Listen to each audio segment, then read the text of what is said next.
Apa kabar semuanya? Selamat datang kembali di channel ini. Hari ini, kita akan membongkar salah satu pembelian paling epik dalam sejarah.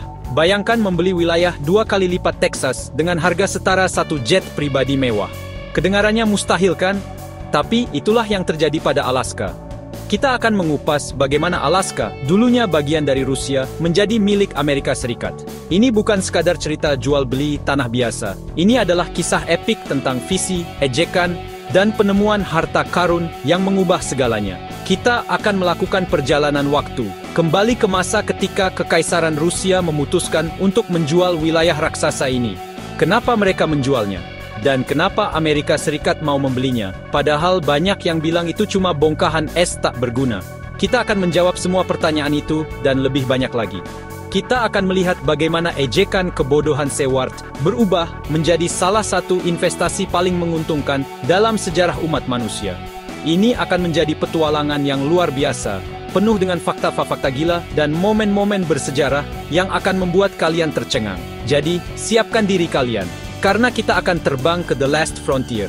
Kita akan menjelajahi setiap sudut sejarahnya, dari kesepakatan pembelian yang kontroversial hingga perkembangannya menjadi negara bagian ke-49 yang super strategis. Ini adalah cerita yang harus kalian tahu. Kalian tidak akan percaya betapa gilanya perjalanan Alaska dari sepetak tanah beku milik Rusia menjadi salah satu permata mahkota Amerika Serikat. Ayo kita mulai petualangan ini sekarang. Oke. Mari kita mulai dari awal. Alaska adalah milik Kekaisaran Rusia. Mereka menyebutnya Amerika Rusia. Para penjelajah dan pedagang bulu Rusia mendirikan pos-pos di sana. Mereka berburu berang-berang laut untuk bulunya. Ini adalah bisnis yang menguntungkan. Populasi berang-berang laut menurun drastis. Wilayah ini jadi semakin sulit dipertahankan. Jaraknya ribuan mil dari Saint Petersburg. Mengirim pasukan dan pasokan adalah mimpi buruk logistik. Perang Crimea menguras kas negara. Rusia kalah melawan Inggris, Prancis, dan Ottoman. Tsar Alexander Tegua butuh uang tunai. Dia khawatir Inggris akan merebut Alaska. Lebih baik menjualnya daripada kehilangannya. Pembeli potensialnya adalah Amerika Serikat. Negosiasi rahasia dimulai. William H. Seward melihat potensi besar di Pasifik. Menguasai Alaska adalah langkah strategis yang jenius. Setelah pembelian itu, ejekan pun datang bertubi-tubi. Pers dan publik Amerika menyebut pembelian ini Seward's Folly, kebodohan Nut, Seward's Icebox, kulkas Seward, dan wal Rusia. Mereka membuat kartun-kartun lucu yang menggambarkan Seward membeli bongkahan es raksasa dari Tsar Rusia. Selama hampir 30 tahun, Alaska seolah terlupakan. Wilayah itu diperintah secara longgar oleh militer, dan tidak banyak yang terjadi di sana. Banyak orang berpikir, sudah kubilang, ini hanya buang-buang uang. Mereka sama sekali tidak tahu bahwa mereka sedang duduk di atas salah satu tambang emas terbesar di dunia. Lalu, pada tahun 1896, semuanya berubah. 3 orang penambang, George Carmack, Skookum Jim, dan Dawson Charlie, menemukan emas di sebuah anak sungai di wilayah Klondike yang berada tepat di seberang perbatasan di Kanada, tapi demamnya melanda Alaska. Berita ini menyebar seperti api. Dalam semalam, puluhan ribu orang dari seluruh dunia berbondong-bondong menuju utara, berharap menjadi kaya mendadak. Peristiwa ini dikenal sebagai Klondike Gold Rush. Kota-kota seperti Skagway dan Daya di Alaska mendadak menjadi pusat keramaian yang sibuk, penuh dengan para pencari keberuntungan yang putus asa.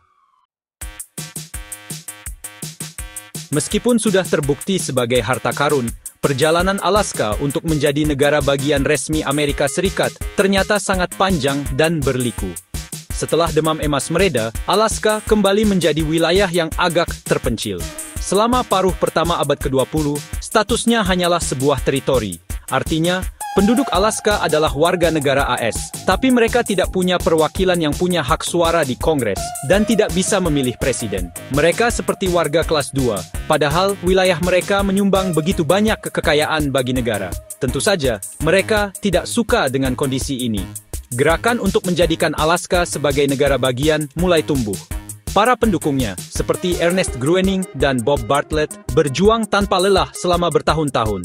Mereka berargumen bahwa Alaska sudah cukup matang, baik dari segi populasi maupun ekonomi, untuk mengelola urusannya sendiri.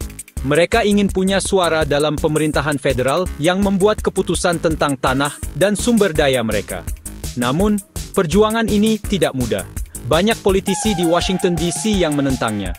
Beberapa khawatir Alaska terlalu besar dan terlalu kosong. Yang lain, terutama dari negara bagian selatan, khawatir Alaska akan memilih senator yang mendukung hak-hak sipil. Perang Dunia II menjadi titik balik yang sangat penting. Lokasi strategis Alaska tiba-tiba menjadi sangat vital bagi pertahanan nasional. Jepang bahkan sempat menyerang dan menduduki 2 pulau di Kepulauan Aleutian. Sekarang, mari kita bicara tentang betapa unik dan ekstremnya geografi Alaska. Kebanyakan orang tahu Alaska itu besar, tapi mereka tidak benar-benar menyadari seberapa besar wilayah ini. Coba bayangkan ini, jika kalian menempatkan peta Alaska di atas peta 48 negara bagian lainnya, Alaska akan membentang dari pantai timur hingga pantai barat. Luasnya lebih dari 1,7 juta kilometer persegi. Itu lebih dari 2 kali lipat luas Texas, negara bagian terbesar kedua. Alaska sangat besar sehingga bisa memuat 22 negara bagian terkecil di Amerika Serikat di dalamnya. Ini benar-benar gila. Tapi bukan cuma ukurannya yang gila. Alaska memegang rekor sebagai negara bagian paling utara, paling barat, dan paling timur di Amerika Serikat. Tunggu. Bagaimana bisa paling timur dan paling barat sekaligus? Ini karena Kepulauan Aleutian di Alaska membentang melewati garis bujur 180 derajat yang merupakan garis penanggalan internasional. Jadi, secara teknis, beberapa pulaunya berada di belahan bumi timur, menjadikannya titik paling timur di Amerika Serikat.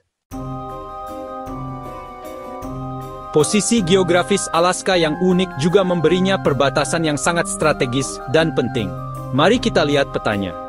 Di sebelah timur, Alaska berbagi perbatasan darat terpanjang di dunia antara 2 negara, yaitu dengan Kanada, khususnya dengan Provinsi British Columbia dan teritori Yukon. Perbatasan ini membentang lebih dari 2.400 km melintasi pegunungan terjal dan hutan belantara yang liar.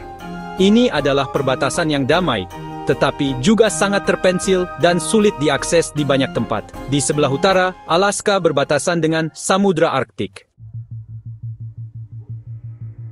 Kalau kita bicara soal Alaska, kita harus bicara soal alamnya yang luar biasa. Ini adalah tempat di mana alam berkuasa dengan cara yang paling ekstrem dan menakjubkan. Alaska adalah rumah bagi puncak tertinggi di Amerika Utara, yaitu Gunung Denali. Dengan ketinggian 6.190 meter, gunung raksasa ini begitu besar sehingga menciptakan cuacanya sendiri. Mendaki Denali adalah salah satu tantangan terbesar bagi para pendaki gunung di seluruh dunia. Pemandangannya benar-benar spektakuler, menjulang tinggi di atas lanskap sekitarnya. Alaska juga dikenal sebagai negeri gletser. Ada sekitar 100.000 gletser di Alaska, lebih banyak daripada di seluruh wilayah dunia lainnya yang berpenghuni. Beberapa gletser ini ukurannya masif, lebih besar dari seluruh negara bagian Rhode Island. Kalian bisa melihat bongkahan es seukuran gedung bertingkat runtuh ke laut dengan suara gemuruh yang menggelegar. Pemandangan seperti di Glacier Bay National Park adalah sesuatu yang tidak akan pernah kalian lupakan. Jadi, bagaimana, ya, sebuah negara bagian yang begitu terpencil dan berpenduduk sedikit bisa bertahan secara ekonomi? Jawabannya, dalam satu kata minyak. Ekonomi Alaska sangat bergantung pada industri minyak dan gas alam. Sejak penemuan ladang raksasa di Prudhoe Bay pada tahun 1968, minyak telah menjadi tulang punggung ekonomi negara bagian ini. Pendapatan dari pajak dan royalti minyak mendanai sebagian besar anggaran pemerintah negara bagian, mulai dari sekolah, jalan, hingga layanan publik lainnya. Salah satu hal paling unik tentang ekonomi Alaska adalah Dana Permanen Alaska, atau Alaska Permanent Fund. Ini adalah dana kekayaan negara yang didirikan pada tahun 1976. Sebagian dari pendapatan minyak negara bagian diinvestasikan ke dalam dana ini. Dengan wilayah yang begitu luas, kalian mungkin berpikir Alaska punya populasi yang besar. Kenyataannya, Alaska adalah salah satu negara bagian dengan kepadatan penduduk paling rendah di Amerika Serikat. Total penduduknya hanya sekitar 730.000 orang.